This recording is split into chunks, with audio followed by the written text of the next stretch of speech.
Hello and welcome to Hexed Encountered. My name is Joe. Today I'm going to be continuing Scenario 6 of The Long Road from Flying Pig Games, designed by Mark H. Walker. We're doing Scenario 6, as I mentioned. This is river crossing.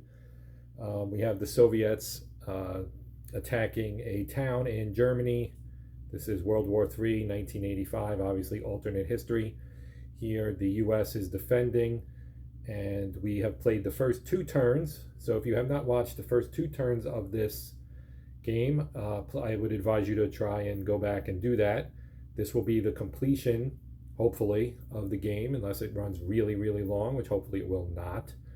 We also had zombies in this scenario, and there is one zombie counter left on the board. It is reduced. The zombies will have opportunities via their cards to regenerate, I believe.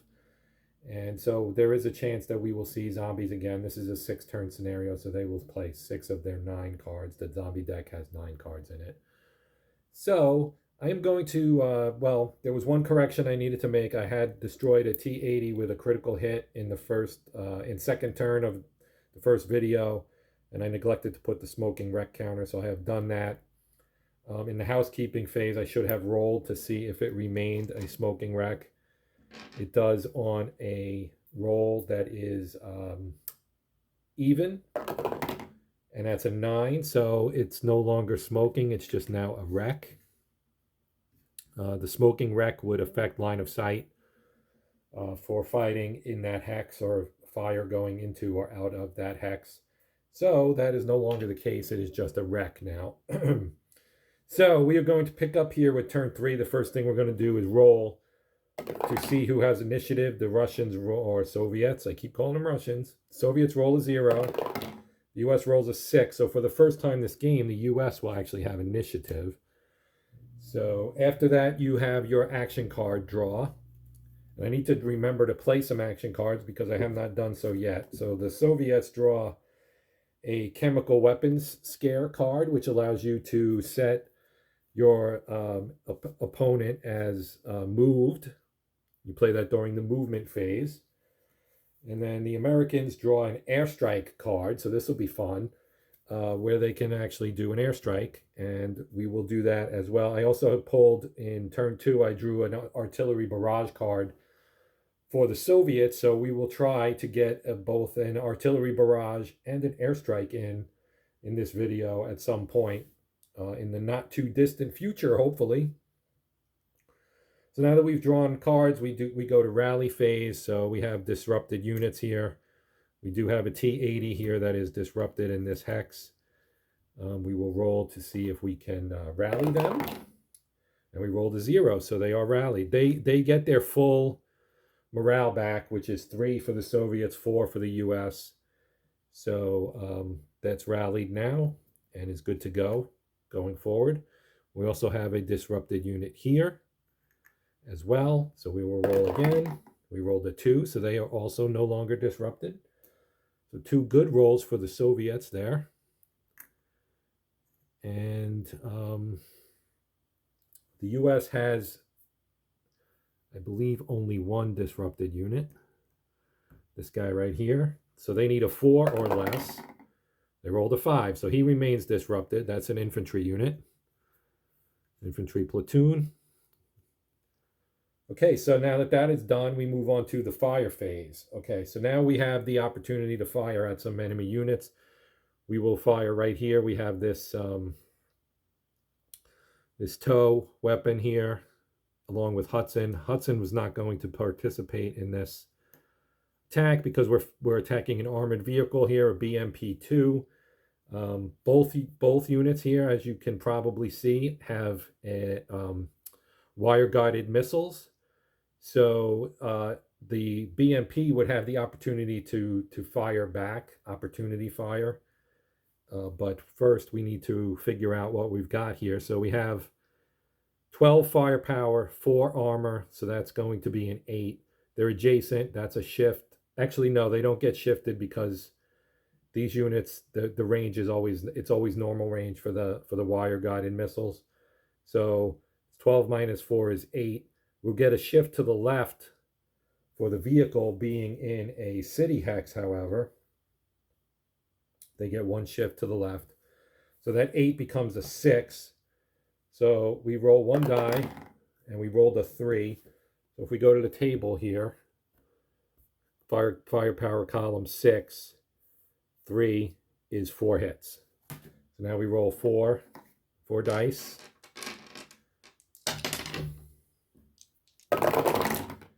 Anything lower than the morale is negated. So we have 3 that are higher than their morale. So that would be that's going to be 3 hits. So the first hit disrupts, the second hit reduces, and the third hit kills the unit. So that actually kills that unit. And we'll leave this aid marker here, but it's not going to be able to be used unless somebody moves into that hex. So that will end that fire attack. I'll drop a fired marker on my tow unit. And I'll just leave Hudson kind of exposed there to show that he's still available. So other than that, for firing, the only other really unit I would really try to attack would be this guy, but this unit is disrupted. And in theory, they could attack him, but as they're disrupted, they're not allowed to do so. So we're going to, well, we alternate firing anyway. So we go back to the Soviets now. And the Soviets, this infantry unit, as well as Voronezh, have visibility to this hex. So Voronezh is a hero, and that's denoted by the rifle on his counter right here. And then he has these 2 abilities here, sniper and concealed. And concealed means he basically can't be targeted if he's in a cover hex, which he currently is not. Sniper allows you to disrupt. You can just roll to disrupt a unit without actually carrying out a firing attack.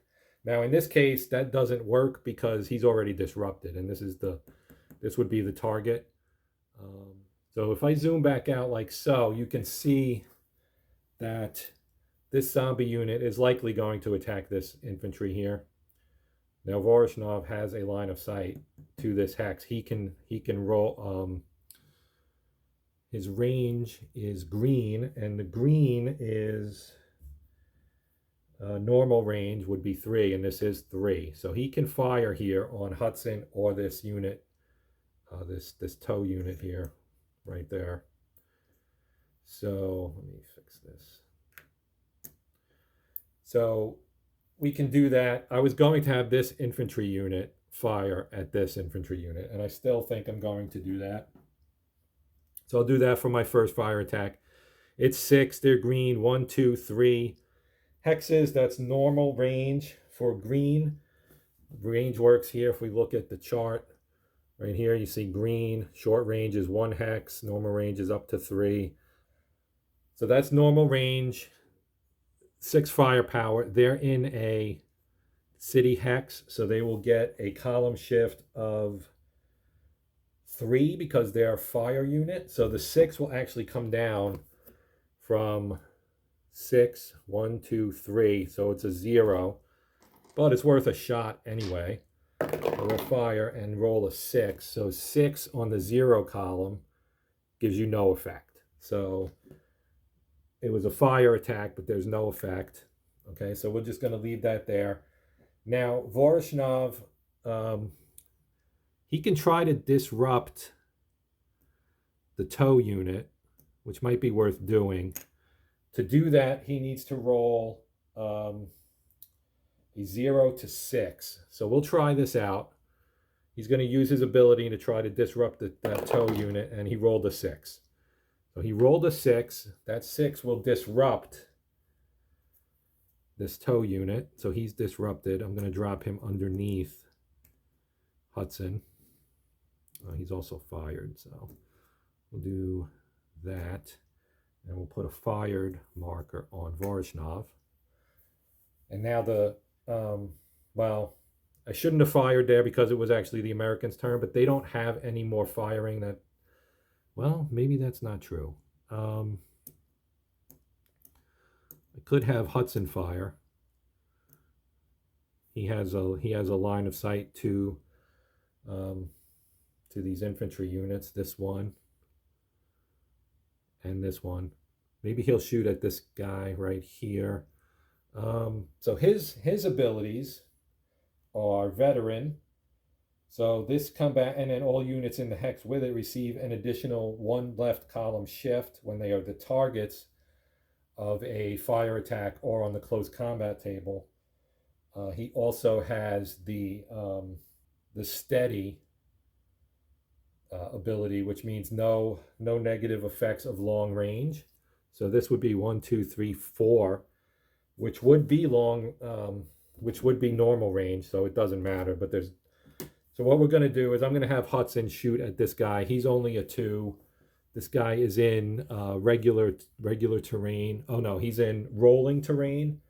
Rolling terrain gives you a 1 column shift. So that 2 will become a 0. So it's basically going to be roughly akin to what we had here. So we roll 1 die. He rolled a 6, which is identical to what was rolled before. So again, we're in the 0 column. 6 is no effect. So I will mark Hudson as fired. I'm just going to move the fired marker from here and just say the whole hex is now fired. So that's the extent of the U.S. firing, I believe. I don't think I'm going to move or use anybody else. I could use my airstrike. So maybe let's talk about using the airstrike card. Okay, so it doesn't really say much on the card. The card just says airstrike, and that it can be moved in the fire and movement, or used in the fire and movement, rather. Now, airstrikes have their own special section in the rules, section 8.2. So it says an airstrike is called by playing the airstrike action card. An airstrike may attack up to 2 adjacent hexes. At least one of the hexes must be within the line of sight of a friendly EU, that's eligible unit. The airstrike follows the rules for combat, which is 4.0, with the following exceptions. An airstrike attacks both combatants in the hex, even if one is an armored fighting vehicle and one a leg combatant, rolling once and evenly distributing the hits. If the hex does contain mixed targets, the airstrike applies its armor-piercing factor against both targets. If the hex contains an armored fighting vehicle, subtract the highest armor factor from the airstrike's attack points or armor-piercing points. If the combatant has been previously attacked in this phase, the airstrike is considered flanking fire. Targets receive no cover for being on a hill, otherwise targets receive normal terrain effect chart column shifts. Leg combatants in a forest get the full 2 column shift. They mention that because it's different from artillery, where being in a forest actually gives you no benefit because of the flying shrapnel from the woods. If there is more than one combatant in the target hex, shift the column, the fire result table, 1 column to the right. And unlike artillery, airstrikes may reduce or eliminate an armored fighting vehicle or leg combatant.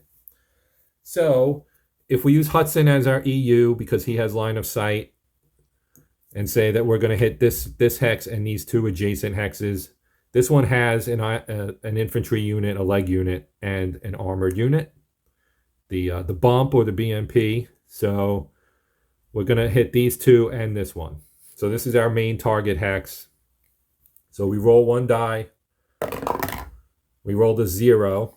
Okay. So with a 0, we're looking at, if we're attacking this hex, we're looking at the high explosive in 8, because this is a leg unit. They get 1 column shift for being in rolling terrain. So if we look here, we start at 8, we go 1 left for the rolling terrain, and we roll the 0. That's 6 hits.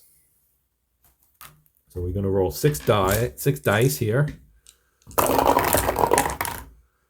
And anything lower than the Russian morale of 3 is negates a hit. But as you can see, they only rolled 1 0. So we have 1, 2, 3, 4, 5 hits. So that will actually eliminate this unit. And that's a kill for the Americans. So that will count towards victory points. Now we just repeat the process for these other hexes. So we're going to roll one die again. Now we'll do this one here. We roll a 3. So again, they have the same terrain, rolling terrain. So it's going to be in the 6th column for 3 is 4 hits. So we take 4 dice. And this time we get 1 negation for this 1 right here, which is stuck underneath. So we had a 1, 2 6s, and a 4. So that's also going to eliminate this unit. And you can see that these are powerful attacks. These airstrikes, and artillery is much the same. And I'm a klutz. Excuse me for a second. So now we're going to do this guy here. So now we have an armored unit and an infantry unit. They are in cultivated, which also gets a 1 column shift for the infantry. So we're going to take 4 from 14 is 10, and then we're also going to shift it 1 to the left for the cover. So that's going to be column 8. So we'll roll here. And 8 in 8 is 2 hits. So you get 2 hits and you spread them evenly among the targets. So we have a 3, which is negated, and an 8. So now we would say, okay, we're going to disrupt our, let's just say we disrupt the infantry. And the bump is fine, the BMP is fine. So we leave this here. Our A10 is done. He goes RTB, return to base. Airstrike card is played now. I can put it in the discard pile. And that ends another US attack part of the firing phase where we alternate. We go back to the Soviets. Now the Soviets will play, they're going to counter this with an artillery barrage. So this is a what's good for the goose is good for the gander kind of situation. An artillery barrage, as you can see here on the card, is an 8 firepower attack. Works kind of the same way. We need visibility, which we have with Varshnov. Varshnov can see this hex, and adjacent hexes to attack will hit this one and this one. Same kind of thing. So the first thing we need to do is determine whether or not the fire is accurate. So we roll 1 die, and for the Soviets, a roll of 0 to 5 means it's accurate. Anything 6 through 9 would be off. So we rolled a 0, so that's accurate fire. So we are going to hit this hex, and this hex. Okay, so we can start, we'll start here, right? And just roll this. So we rolled a 5. So we have 8 now. They are in a city. So city terrain effect for a leg unit is actually 3 columns. So in 8, so we go from 8, 1, 2, 3. So we're in the 2 column where the 5 is 1 hit. Okay, so we roll 1 die. We rolled a 5 again. That's above the American morale of 4. So they're already disrupted. They will be reduced. They also get a blast marker in the hex. And that has effects on line of sight and some of the dice rolling and so on. So we'll just mark that there. They're still disrupted, but now they've also been reduced. And we repeat the process for this hex that contains Hudson and also the tow unit. And this will impact everybody in the hex. So we rolled a 2, and again, they're in a city hex, so we're going to get the same column shift to 2, but a 2 is a better roll, and they get 2 hits. So now again, we roll for the morale check to see if we negate any hits. We do not with 2 5s. However, Hudson has the luck marker, which allows you to lose 1 hit. So we're going to lose that hit to avoid having him take damage. And then we will apply the second hit to the tow unit and reduce it. It again remains disrupted. Now we roll our 3rd attack. And again, it's a leg unit in a city, so we're going to have a 3 column shift, making it 2. They rolled a 0, which is a great roll. So 2-0 is 4 hits. So this is probably bad news for this infantry unit because 2 hits will kill it. So we roll 4 dice. And we rolled 2 saves, but 2 hits. So 2 hits will kill this unit and it is dead. So now the Soviets also have a kill.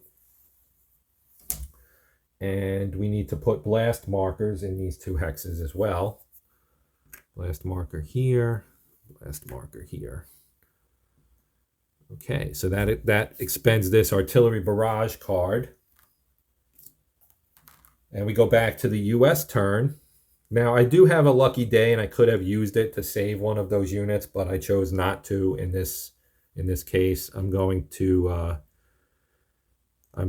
because you can re-roll up to 4, I was trying to kind of wait for one that might be a little bit better.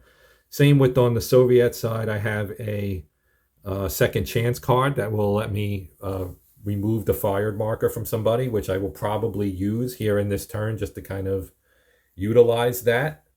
So we're now back to the Americans for firing. And at this point, I believe they're done actually with firing. Now the Soviets, in theory, like I said, we have our second chance card. So assuming I play this second chance card, which says remove the fired marker from 1 unit. So if we remove it from Voronezh, his line of sight does take in both of these hexes, but since they've been hit, they're in a city, so they're going to get that 3-column shift. Plus we have this blast, which is going to reduce line of sight as well and cause the shot to be even harder. We have another column shift. It would already be like lower than a 1 to 3 based on that, or not lower than 1 to 3. It would move it past, because his firepower is a 2. We get 3 column shifts to -4 just for the city, and then another additional one, and you can't attack lower than the -4 column. So it's not worth doing it. I'm not going to do it. We'll save that card for later, and we'll move on to the movement phase. And again, the US has initiative, so we'll start with the US here in turn 3. And what we will do is, I think I'm going to just sit it out for the Americans. We'll move to the Soviets, and we take a look at what we've got on our map here. We have our T80 down, 2 T80s down here. Forest is 2, so if we move here for them and then move into the rolling terrain for a tank is 1. It's also 1 for leg units. So that's 3. Okay. 4, 5, and we'll sit here. Okay, so they're not in line of sight for this pattern because we have forest and they can't see through the forest. It's blocking terrain. We'll move our infantry up 1, 2. We'll move these infantry up as well 1, 2, and this BMP will go 1, 2 as well.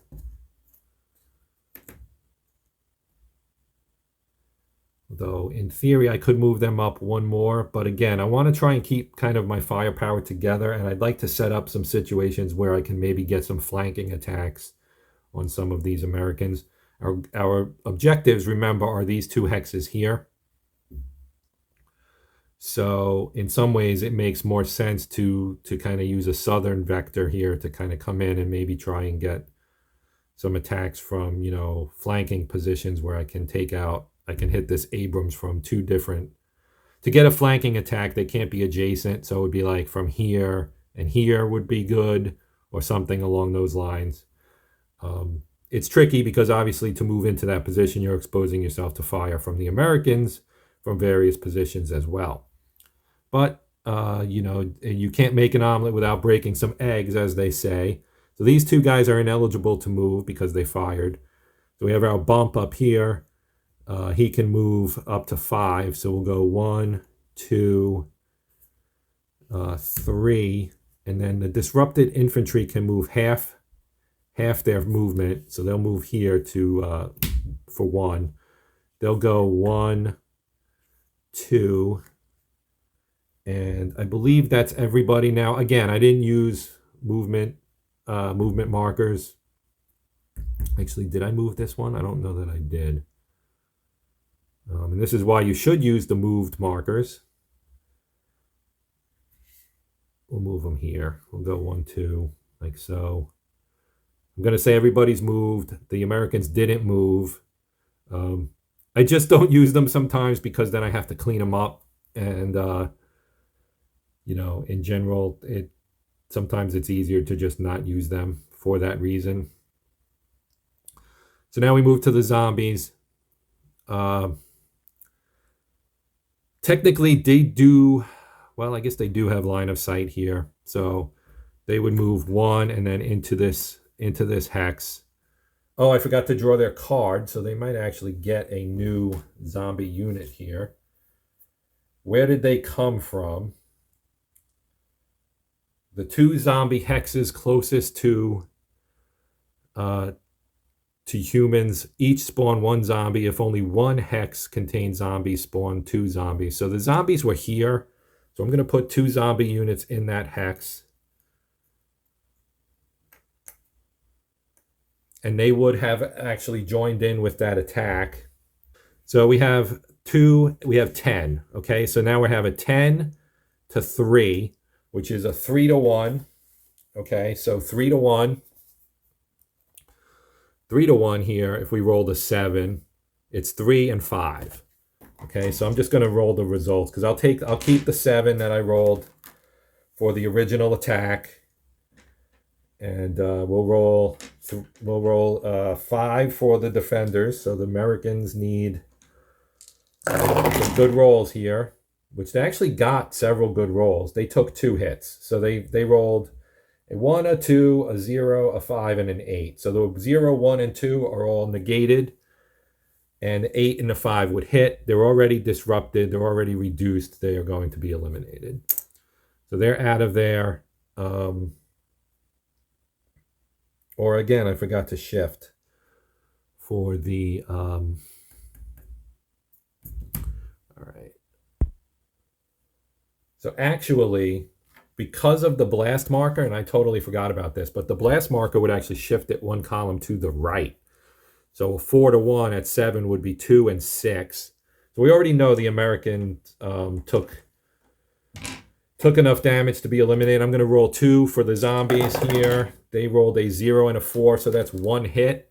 We'll just eliminate the half-strength zombie, and we'll put the 2 full-strength zombies in this hex. And we'll remove the disrupted because zombies can't be disrupted anyway. So as I said, even though most of the zombies had been eliminated, we've got 2 new full-strength zombies that just were called in by that card. And so these zombies are now done for their turn as well. And we move on to the housekeeping phase. So I am going to clean everything up here. I'll do that off camera to save time, and then we'll pick up with turn 4 here. So for turn 4, let me adjust that a little bit. We're going to roll for initiative. Russians roll a 1, the U.S. rolls a 7. So the U.S. will keep initiative. We're in game turn 4. We're going to draw our cards. So I'll draw 1 card for each side. Soviets draw double time, which says increase movement of all units in 1 hex, double leg movement factor, add half movement factor. Fractions rounded down to the armored fighting vehicles. If targeted by op fire, shift 2 columns right. So that's actually a pretty good card for them. And actually NATO drew the same card, so both sides can jazz up one of their units' movement factor. And so now that we've done that, we go to the rally phase. US will go first. They have disrupted unit here. I believe that's the only one. Now, with Hudson in that hex, I believe they get a bonus by his veteran. Oh, wait, no, that only affects firing. So they're going to need a 4, and they rolled a 3. So they're going to lose their disruption.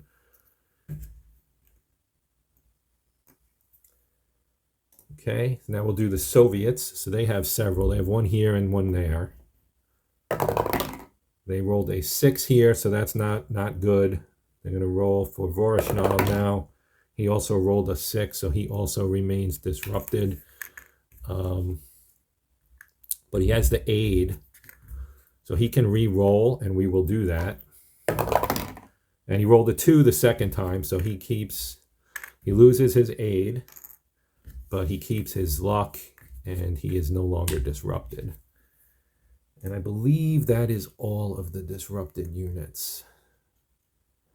So we are ready to move on now. We do fire phase. Again, the Americans have the initiative. They get to fire first. Okay, so we're going to have some interesting times here. So we've got, instead of sticking my big paw in there, we've got Hudson here, and underneath Hudson, we have this tow unit. Both have a firepower of 2. So if we make Hudson the lead unit, which we will, he's got green range. Green range is good for normal up to 3. So we've got 3. It's 1, 2 to here.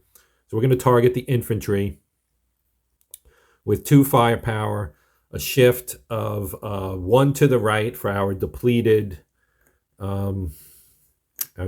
tow unit here, which also has a firepower of 2. So that gives us, 2 becomes a 4, goes back to a 2 because we're in rolling terrain. So we're going to roll our 1. We'll roll 1 die here. Let me slide my tower in so you guys can see the dice. We rolled a 3.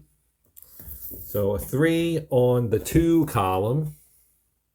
2 column, 3 is 2 hits.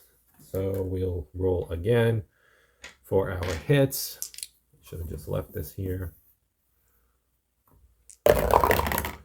And we have a 2 and a 9. Okay, so 2 and 9, that's 1 hit. So we will disrupt the infantry unit. I will stick a disrupted on there. And we'll put him, I'm going to leave him on top of the BMP but I'll just like offset this like so. And fired for Mr. Hudson and the tow unit.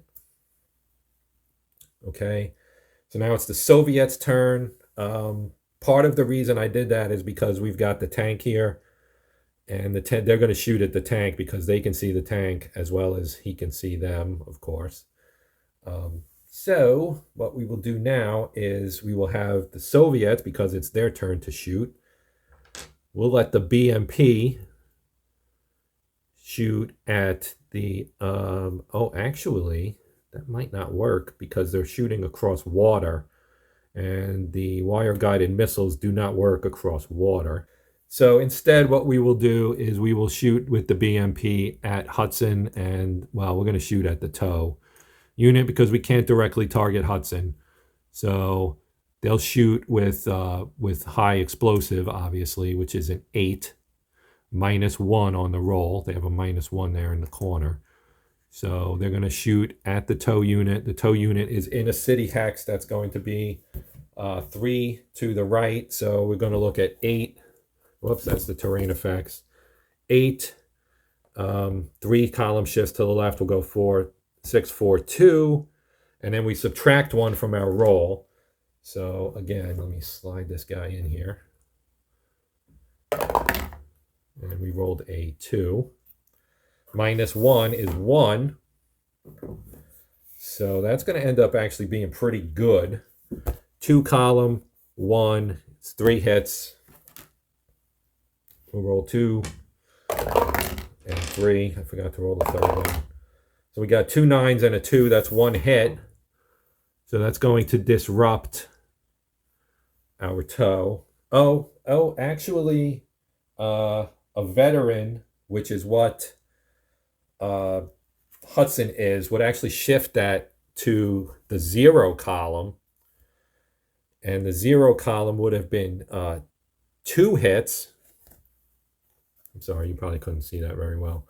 0 column, 1 would be 2 hits. So let me re-roll this just to make sure I do this correctly. I forgot about Hudson being in that hex. So it works out the same. They get one hit, which is going to disrupt them. And then they get a fired. BMP has fired.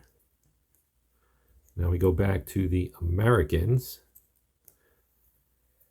And our Abrams has the ability to see this unit.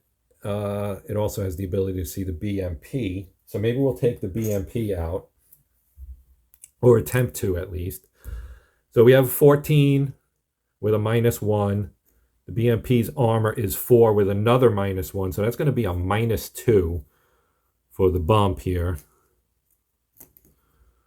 So 14, it's in rolling terrain. It is a vehicle, and a vehicle in rolling terrain gets 1 shift.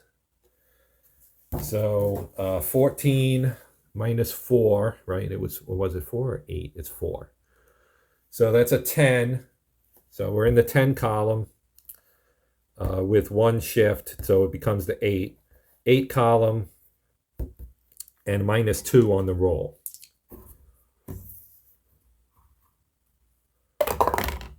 And that's a 6. So 8 column 4 is 4 hits. So we'll roll 4 dice. And we get 1 hit.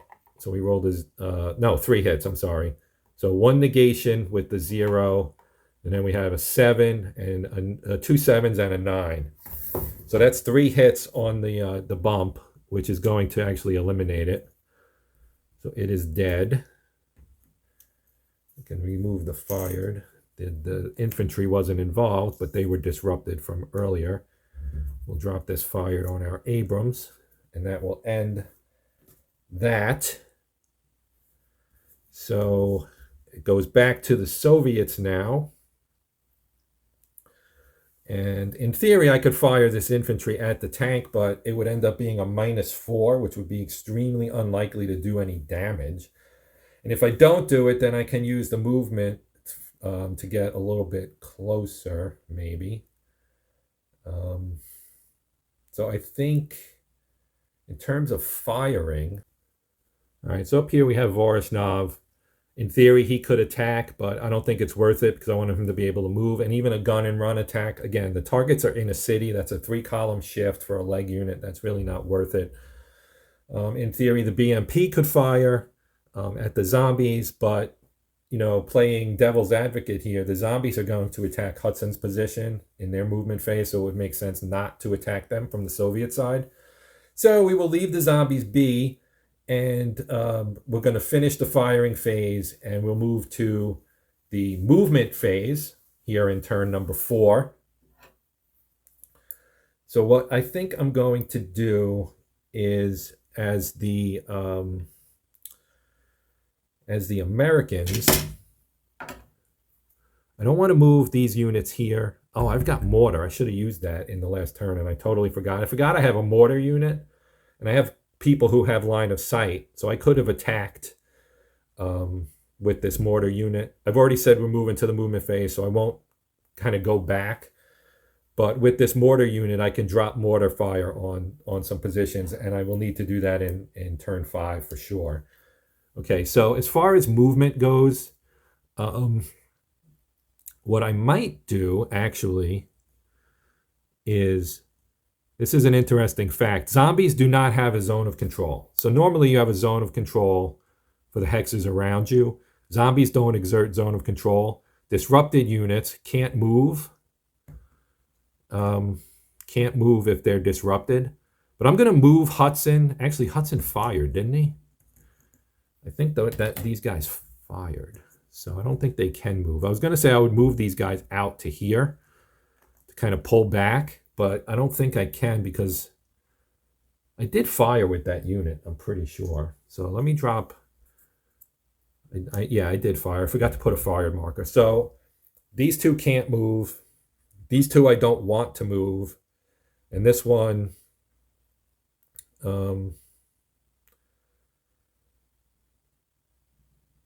this one I'm going to move here. I'm going to just drop a moved marker on him. So let's see what the Soviets should do now. So we're going to move our BMP. We'll move him here.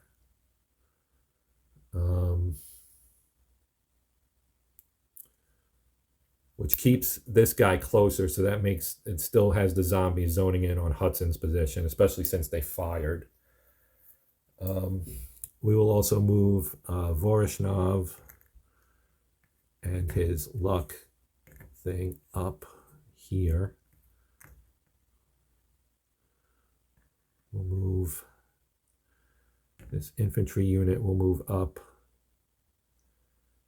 here, putting them in position to close assault. So let me drop movement markers on these guys. So they moved, they moved, they moved. I'm going to move these 2 tanks up as well. Well, that doesn't want to work. These can move 2 as well. 1, 2.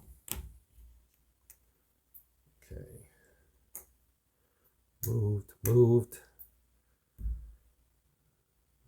And we'll move him here.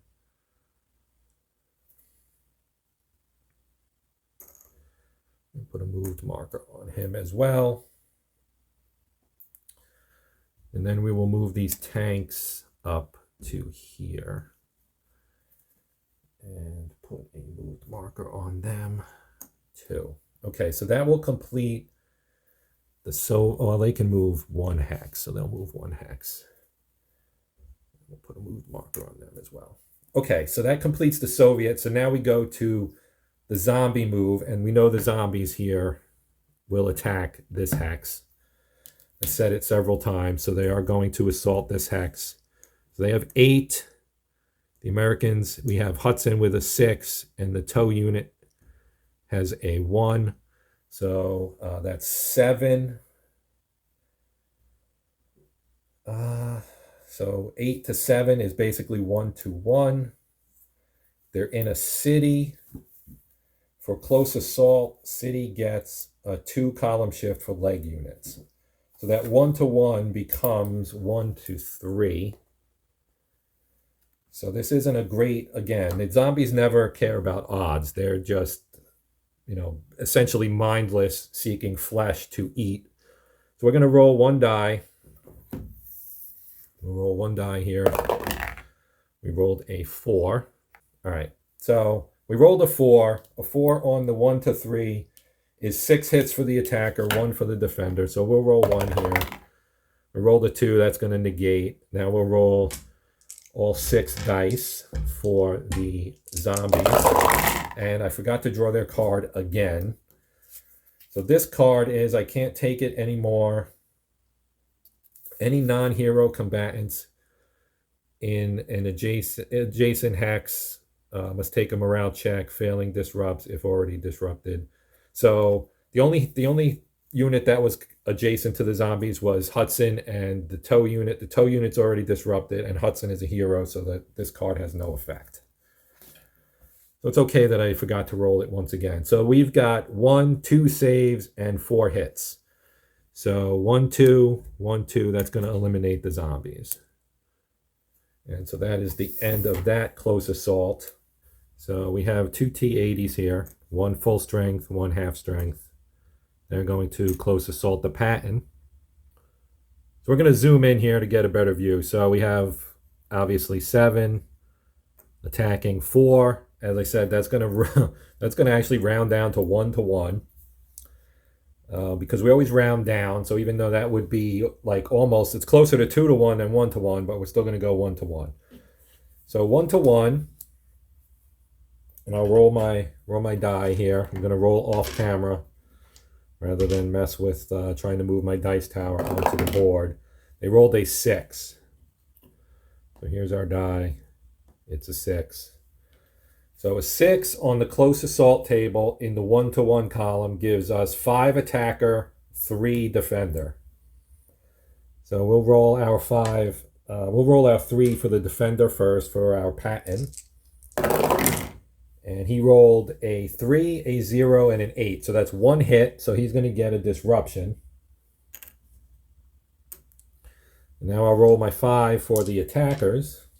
And they roll 2 1s, a 9, an 8, and a 5. So that's going to be 3 hits.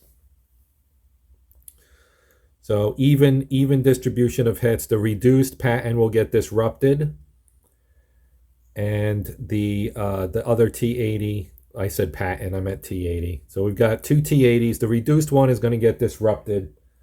And the other one, we'll assign 2 hits to this one to keep them both keep one from being eliminated. So they're both reduced, both disrupted. There's no advance because the attacker took more damage than the defender. So that's the end of that assault, and we'll move on to our next assault. For our next assault, we're going to do up here. We've got Hudson, he's a 6, and our disrupted toe is a 1. So that's 7 on the defensive side. Attackers-wise, we've got 8 from that infantry, 4 from the T80, 4 from the second T80. So that's 8 plus 8 is 16, and 7 on the other side. That's 2 to 1. They're in the city. Foot, or leg rather, in the city for close assault. That is a shift of 2 hexes to the left. So our 2 to 1 becomes 1 to 2. So again, we roll 1 die. We rolled a 2, which is a pretty good roll. Let me move that up so you can see it. So we rolled a 2. That's a pretty good roll, as I said. On a 1 to 2 column, a 2 gives you 4 attacker, 3 defender. So we'll roll 3 dice for the defender. We rolled a 2, a 4, and a 6. Okay, so that's 2 hits. Now, Hudson, so we have 2 hits. They're going to be applied equally, which means that our toe unit is going to be eliminated, and Hudson is going to be disrupted. So that's easy enough to do. And again, the attacker took more hits than the defender, so Hudson holds that hex. And now we're going to roll for the hits for the attacker, of which there were 4 hits. So we roll 4 dice, and we get a 2, 2 4s, and a 7. That's 4 hits. So we have 3 attackers. So the infantry will take 2. We'll get a reduction and a disruption. And the 2 Soviet tanks. Oh, he's got focus, so that might actually change things up a little bit. So I just reviewed the way the focus marker works, and I should have removed it when the unit that was in there got. I should have removed it. I ended up reassigning that to Vorishnov, I believe. But anyway, so the way this is going to work is we've got we can roll 1 die. We can roll 1 die. It doesn't matter which one. I'm actually going to roll. Well, we rolled 1. I'm going to roll the 2. I'm going to use both re-rolls here and hope to get a 3 or less. And we did. We got a 3 and a 2, so that eliminates both hits, which is better for the T80s there. So with 3 hits, actually, this is now just going to be disrupted because there were 3 hits there out of the 4 rolls. So we'll do that, and I believe that's right. So we've got no disruption there. But again, they took more hits, so they're not going to actually be able to advance into the hex. And that is the last assault, I believe. I guess in theory, I could assault this Abrams with this infantry. Maybe we'll do that just because we can. So let me reset the camera. So here we have the Abrams is a 4. And the infantry is an 8. So again, we'll roll 1 die. We rolled a 7. So obviously 8 to 4. They're in a forest. They get no shift from that. So that's 2 to 1. 2 to 1 with a roll of 7 gives you 4 and 4. So I'll roll the 4 defender ones first. And they've got 3 hits for the defender. And I'm going to play my lucky day card for NATO here. And I'm going to re-roll the 3 hits.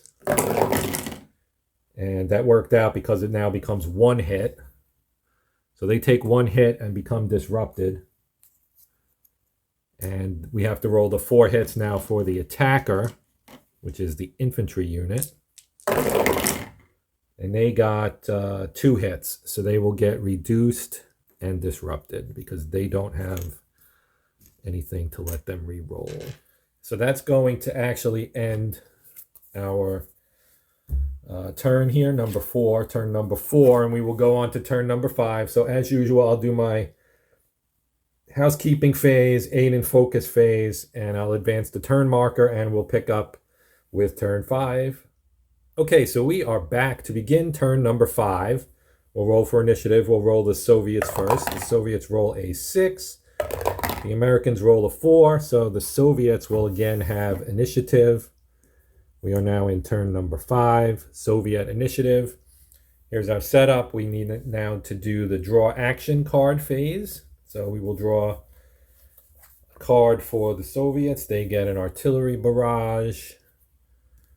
And we draw for the Americans, and they get op fire, which says undisrupted unit may conduct opportunity fire, marker status unchanged. So it's kind of a free fire thing.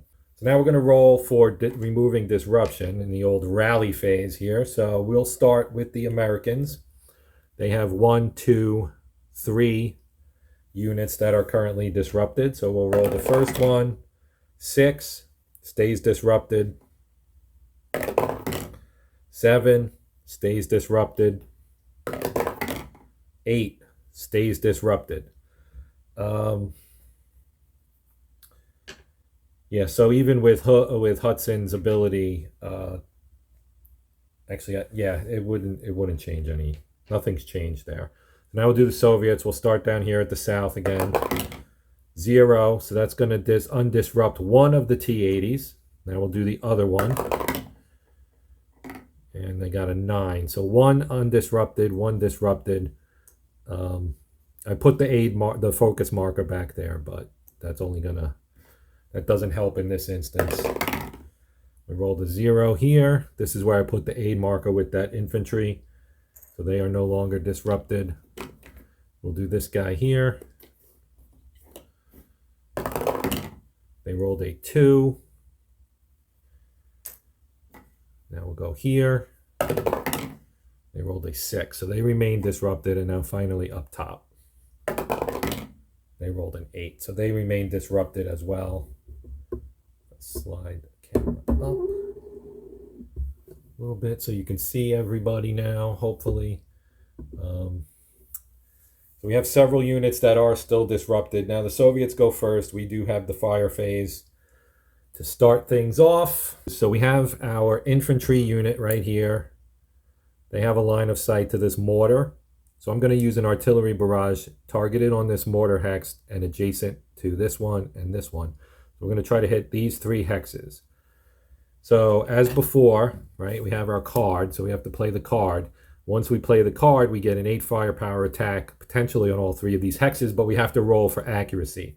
Soviets need a 0 to 5, and they rolled a 7, which means it's off.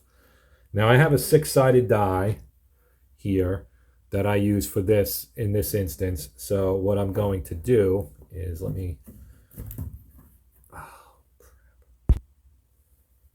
So I have a 6-sided die, and what I do in this instance is I will roll that 6-sided die and use that number to determine which way it drifts. So we start at the top with 1, 2, 3, 4, 5, 6. Okay, so 1 and around with 6 being here. We rolled a 6, which means the target moves up and to the left by 1. So we're going to hit this hex, and this hex, right? No, this one, and this one. So they're still going to hit the mortar one because they're up 1 and to the left. So let me roll. I'm going to put blast markers in the 2 hexes.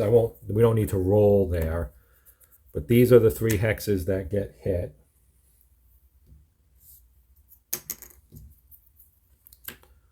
These 3 hexes get hit. Now we roll for our attack. So it's 8. They're in the forest. They are a leg unit. Forest leg unit on fire attacks gets a 6. It gets 2, but they don't receive any benefit when targeted by an artillery barrage because of the shrapnel caused by the explosions in the treetops.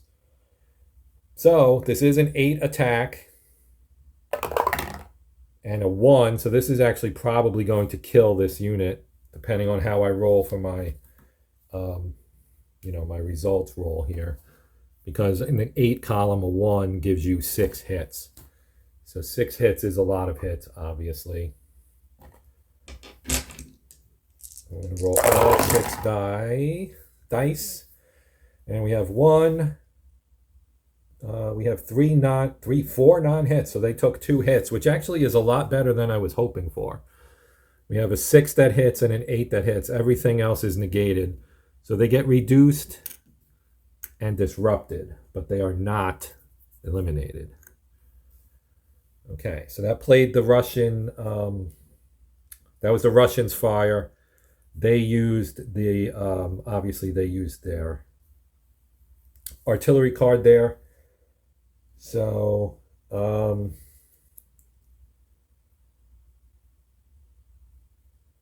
for the NATO play, we're going to play a card as well. We're going to play this refugees card, and I'm going to drop a civilian marker. I'm going to drop refugees here behind the Russian lines, behind the Soviet lines, to see if we can stir up some trouble for them. So that plays this card. Now, as far as firing goes for the Americans, they don't have many units that aren't disrupted because we didn't really roll all that well to avoid disruption. We do have Hood, who's here with an infantry unit and an M113. We have infantry here. So we're going to attack this guy with Hood and infantry. So that's 12. Actually, Hood's range is black, so he can only attack adjacent. So Hood won't be firing. But we have the infantry and the M113. They're both green, and green can reach out at normal range to 3, and that's 2 hexes away. So we have an 8 attack. They're in rolling terrain, which is a 1 column shift. So that makes it a 6. So we'll roll here. We rolled an 8, which is a terrible result. So 8 in the 6 column is 1 hit. So 1 hit. Let's see what we got. We got a 0, so they saved it. So we had fire there, but nothing happened, and it's going to go back to the Soviets now. So turnabout being fair play, I guess we'll have this infantry. Well, actually we won't, because I want to assault again, I think is what I'm going to try to do here. So I think we're going to basically skip the rest of their fire phase and go to movement. Okay, so again, the Russians have initiative, or the Soviets rather, have initiative. They're going to play their double time card right here, which allows them to increase the movement of all units in 1 hex. So double a leg's movement factor, add half of the movement factor rolled down to an armored fighting vehicle. So we have here the a BMP 2. Movement factor is 5. We're going to up that to 7. We're going to add half, which would be 7.5, rounded down to 7. So 2, 4, and we'll stop there. Actually, I didn't really even need to use that, did I? Maybe we'll go here and do 6. So let me drop a moved on there. Okay, now we have our infantry here. We'll move one here, 1, 2, and the other one will move 1, 2. I'm going to put moved on both of these. Even though the units underneath didn't move, it doesn't really matter because we're going to be doing assaults here soon enough. What else do we want to move? I think that's all the moving I'm going to do. Actually, no, it's not. I'm going to go 1, 2. And we'll move Vorishnov as well. He can go 1, 2, 3. And this guy can't move because he's well, he can move half, I guess. So we'll move him up 1. Okay, so that's going to end the Soviet movement. And we'll go to the Americans. And the only ones that can really move would be Hood. And I have Hood holding down the northern half of that bridge. So we're not going to move anybody for the Americans.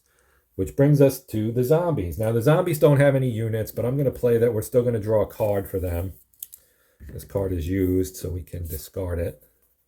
Well, this one says, what is that? This would place a puker zombie adjacent to the armored fighting vehicle closest to a zombie, randomly resolve ties.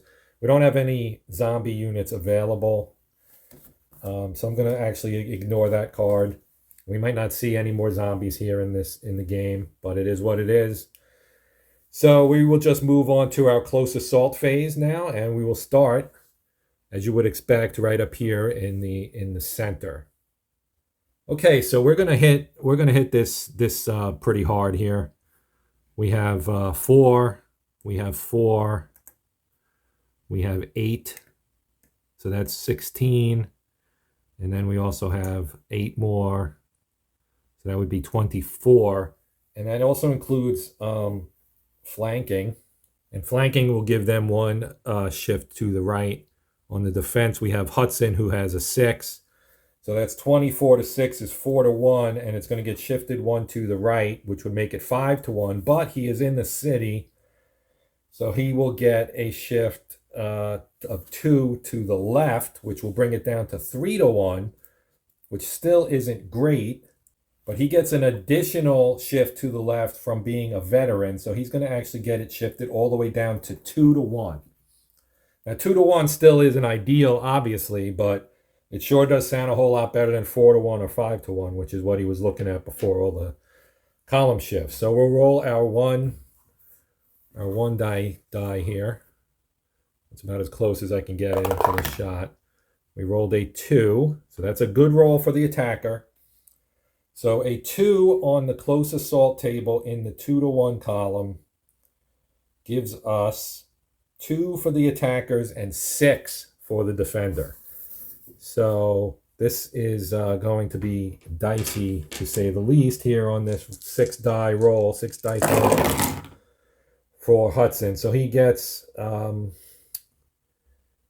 he dodges 3 of the 6 hits.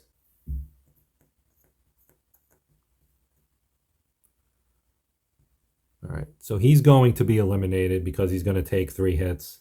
So they eliminate Hudson. That's a big loss for the Americans. The aid marker comes off the map. And that disrupted comes off. We will advance the tanks. We'll advance the tanks into that hex. And we'll move on to our next assault. So I put fired markers on the units. You can't see some of them, but all the units that participated in that last assault get a fired marker.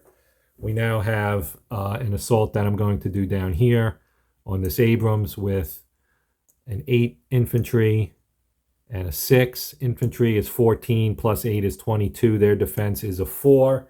Again, in a forest, the tank gets nothing in a close assault.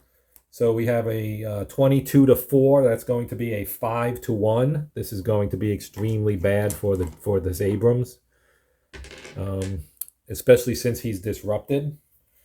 So actually, I think that would become more like a 6 to 4, or 6 to 1 rather, because when you're defending as a disrupted units, they only defend with half. So that would be a 22-2, which is obviously an 11-1. Assault, they rolled a 2, and a 2 on a close assault in the 6 or greater to 1 column is an elimination. So they're just going to be eliminated. Yeah, so this will come off the board as well. And that goes over there. We'll move our 2 infantry in here. They can take the aid marker with them. We'll drop fired on this guy and this guy. And things are looking really bad for the Americans now. As you can see, we have 1 tank here. He's a 3. That tank's a 4. Actually, based on that, I think I'm just going to hold off and not assault that one this turn, because I can put a lot more. I can really improve these odds next turn, most likely. So that's going to be the end of the close assault phase, and we're going to go into the housekeeping phase. And again, just like I did last turn, I'm going to do that. I'll pause the recording, do the cleanup, and so on, and then we'll pick up here with the 6th and final turn. Actually, while doing the housekeeping, I realized I never did anything with these refugees. So there are rules for how the refugees are handled in the game, of course.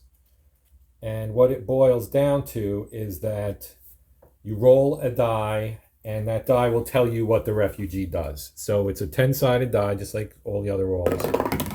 We rolled a 1. So a 0 to 3 roll is no change. It means they don't move and they don't change status. And by changing status, I mean they can become an armed mob, and armed mobs attack whatever the closest military unit is. It can be American or Soviet. They don't care. And obviously, if they fight against an armed a military unit, they can be killed. And if they were to be killed, they would then become corpses, which can become zombies. So that was why I played that card for the Americans, just to kind of maybe bring an armed mob in behind the Soviets in hopes of maybe knocking one of their units out. But didn't happen. So we are now ready for turn number 6. So as usual, we will roll for initiative. We'll roll the Soviets first. They roll a 5. The Americans roll a 9. So the Americans will get initiative. We are in the final turn, as I mentioned. We will draw our cards. Soviets draw ECM, which is place an ECM marker on a hex, or in the initiative box with the NATO focus marker. It negates the focus marker's effect, so we will actually use that. And NATO draws an airstrike, and that's a good card to draw at this particular time because they are hurting badly right now. So, we'll move on. Actually, I can play this card now because it says any, so it can be played at any time. So I'll just play this for the Soviets right now. And NATO's focus marker is... Actually, it's off the board because I forgot to put it on the board. So we're going to put it with... We'll put it with the mortar. But we're going to have to mark it with an ECM, and I'm going to put the aid marker with Hood and his group here in the northern side of the bridgehead. And here's our ECM marker, so I'm just going to put that on top of the aid, or focus marker rather. Okay, so having done that, we move on to the rally phase. So we'll start at the Patton here.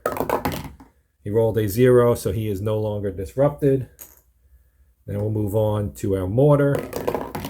He rolled a 3, so he is no longer disrupted. That's good. They need him to be able to fire.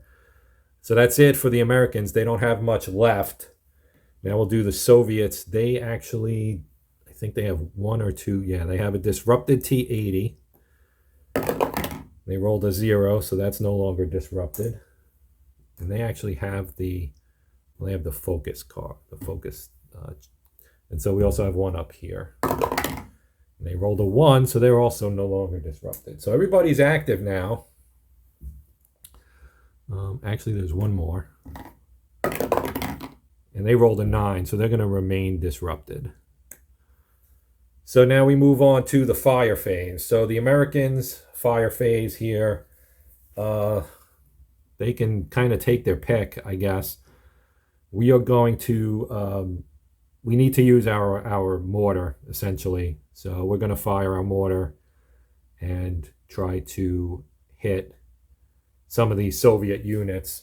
And we also have our artillery, or airstrike rather, to use as well. So we need to, the U.S. needs to score big on these two to kind of fend off what looks like it's going to be a defeat.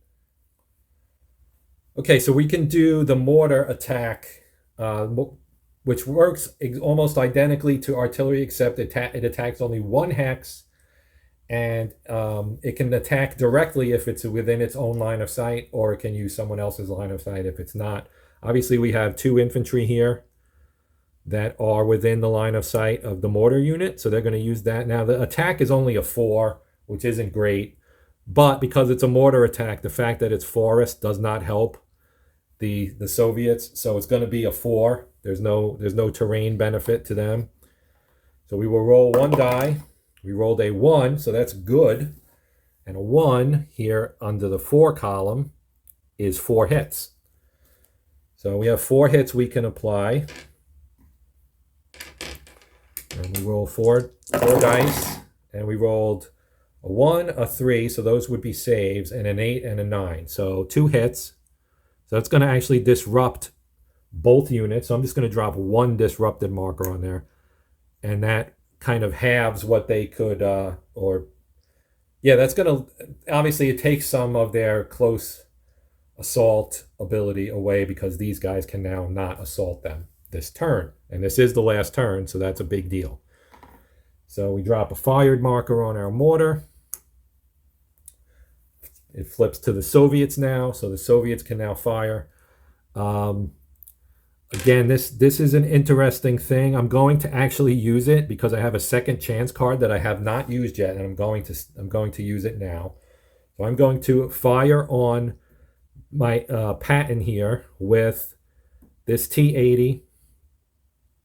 So he's got, they're both reduced, so it's only a firepower of 6. The Patton's armor factor is also 6, so that's going to be a 0, but he's going to get a column shift because we're going to have the second T-80 fire as well. So that will make it a 2 instead of being a 0. It's going to be 2. And again, they don't get any benefit from being in the forest. So this isn't an overwhelmingly powerful attack by any stretch of the imagination, but it should maybe, if we roll low, and we rolled a 3. So a 3 on the 2 column is 2 hits. So 2 hits to the Patton. We could end up with a disruption and or a disruption and a reduction. And we rolled a 6 and a 1, so they will get a disruption. So disrupted, we drop a fired on there. Okay, so now we have Hood, and we have our infantry here, and our M113. So since we have nothing to lose at this point, we're going to fire our infantry and M113, which is 8, right down the line here at this infantry right here. So we have, we're going to attack the disrupted infantry, actually, to try and do some damage. Or actually, no, we're going to attack the one that's not disrupted.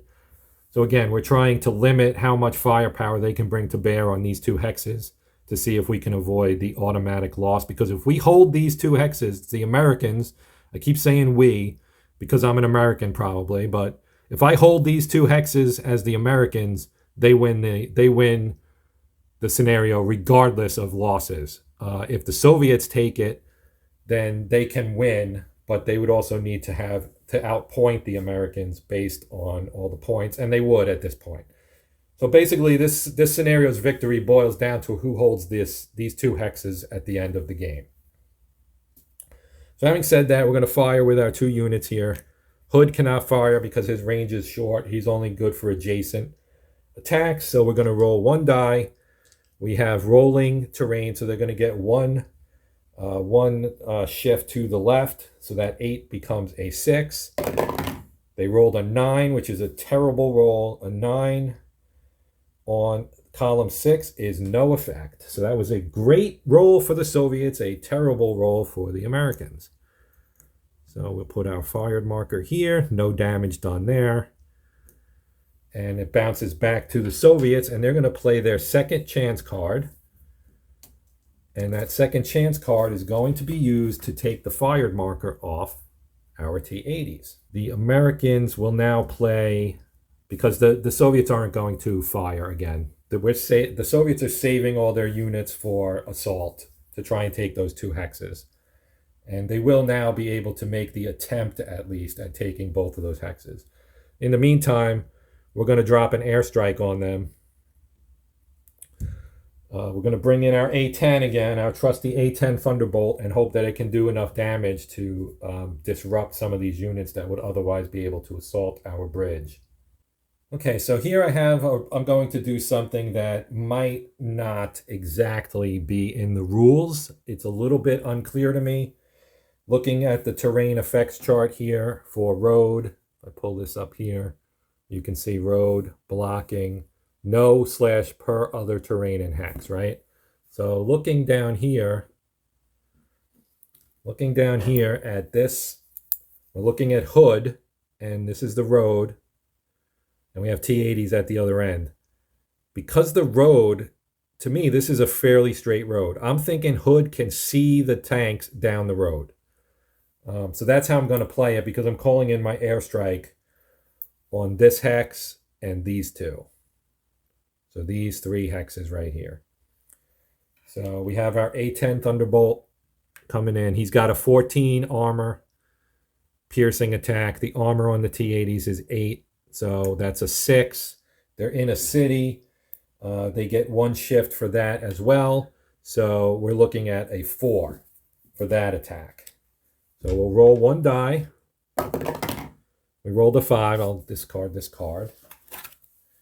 So a 5 on the 4 column is 2 hits.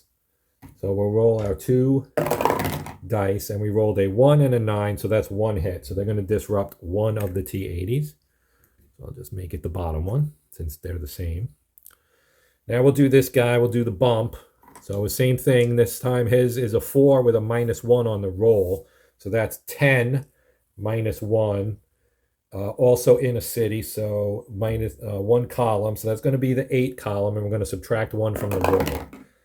So a 1 on the roll and a 0 becomes a 0, and that's 7 hits. So this bump is probably in trouble. We roll all 6. We got, oh wow, they rolled awesome. They rolled 4 negations, leaving 2 hits. So they have 1 more to go.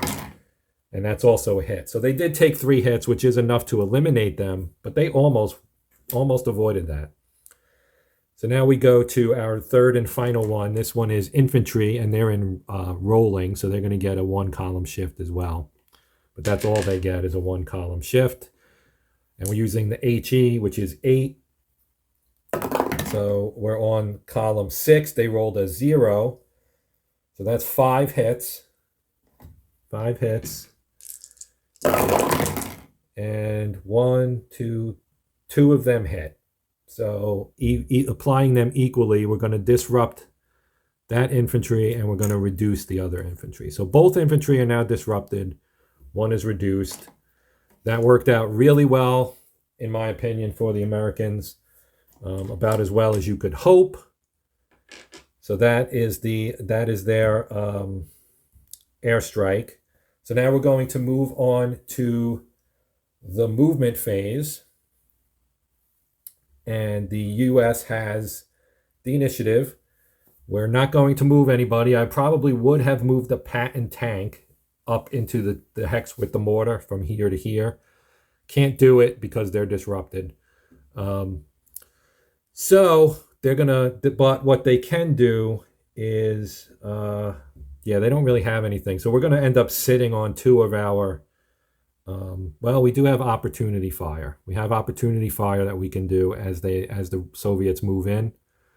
So, and I have an op fire card that I can use as well that will negate this fired status and let them fire again. So that's key. I think we might, I keep saying we again, but I think the US might actually survive this. So going over to the Soviets for the movement phase, we're going to move Voronov. He can go here for 2 and then here for 1. And we'll put a moved marker on him. Okay, so he's only a 4 close assault, which is still pretty good for, you know, a small unit essentially. In the books, Voronov was Spetsnaz, so he's obviously a badass, but that's why he's a hero marker in this game. So I'm not going to opportunity fire against them, basically. I'm going to save it for, actually, now that I look at it, because they're disrupted, I don't know that I need to save it. So I don't think I am going to save it, actually. We will let Hood take an opportunity fire crack at Voronov. So we'll go hero on hero. So that's 6. He's in open. 6 in the open. Now we have to take into account there. Well, he doesn't get any cover because that's an open hex. So, and Hood's special ability is to raise the morale of the units with him. So that doesn't really impact combat either. He's black, so he's adjacent. And he's white, so he doesn't get any range modification on his attack. So it's just 6. We're rolling in the 6 column here for opportunity fire. He rolled a 2, 6. The 2 and a 6 is 4 hits. So we roll Voronov, we roll 4 for him. He took 1 hit. So he's going to be disrupted, which actually is about all I really could hope for there. So he's moved and disrupted. Now Hood has fired. So now we're going to move our T-80s in, or 1 T-80, and drop a moved on there. And now the Americans can use their op fire card, which will let our infantry with their 4. And it's black, so adjacent again. The tank is adjacent, so it's 4 against 8 armor. So it's -4 with a column shift of... Actually, they can't attack them anyway, I think, because in the city they're going to get a 1 column shift, which would make it lower than -4, so they can't attack. So I'm just going to leave that there, and we'll just say this card was not played. So sometimes it just doesn't work out for you. It just doesn't work out. So they're moved. The infantry, I guess now the rules for moving, they're not going to be, it's going to cost them a +1 just to move. So they're going to actually just assault. They're going to assault the Patton just to kind of pick up another... the Soviets aren't going to win, but we might as well play it out. They're going to assault here. They're in the forest. No shift for that. It's an 8 versus a 2. So that's a 4-1. They rolled a 3. 4-1 on the close assault table with a 3 is 8 hits. I'm going to go out on a limb here and say there's no way that the Americans survived this. They took 1, 2, 3, 4, 5 hits. Yeah, he's dead. So that's dead. Now that maybe will allow these guys, actually, because they have 6 movement factor. So cross the river and into the woods is 3. And then, let me make sure that that's true. Forest, I believe, is 2. Yes. So that's 3. And then 2 more to get here. And we'll drop a moved on them as well. Now, he's not disrupted, and they're not disrupted. So we're going to end the movement phase here. Oh, and this should have gone with them. They get focus, so they have a reroll as well. They're going to be able to assault here, and this T-80 will be able to assault here. Now, they may not get it, but if they do, that's how they win the game. So we're going to go right into that now. We'll go right into that, and I'm going to zoom in here so you get a better view of this. So we'll start with the 2 T-80s here at the bottom. So that's 3 assaulting 1. Okay, so that's 3-1, but they're going to get a, because of the forest, they get a 1-column shift, which makes it 2-1. So 2-1 is still not terrible. We'll roll here. Let me get this in here. We'll roll. We rolled a 3. So a 3 on the 2-1 close combat is 2 for the attacker, 6 for the defender. So let's roll let's roll this here. And as you can see, we've got a 3 and a 2 and a 4. Those won't be hits, but the other 3 are hits. So those 3 hits, and the ECM negates the Americans' focus marker. So that actually played a role, but they're eliminated. They're eliminated, and because that they won, and had more hits applied to the Americans, they can advance. Now I do need to make sure of how much damage they took, because they took 2 hits. So we'll roll 2 dice, and an 8 and a 7. So they both take a hit, which disrupts them. So now it's all going to come down to this hex here. I'm going to remove the fired marker so we can see what we've got. We've got 12, and 2 is 14 for the defenders. They're also in a city. Hood's got his re-roll. This probably won't work out for the Soviets. So we got a 4 against 12. That's a 3-1, or 1-3 rather. And with the column shift, they can't even make the attack. So because they can't make the attack, which happened largely because I was able to disrupt as the Americans. Let me move this up so you can actually see better. I was able to disrupt Voronezh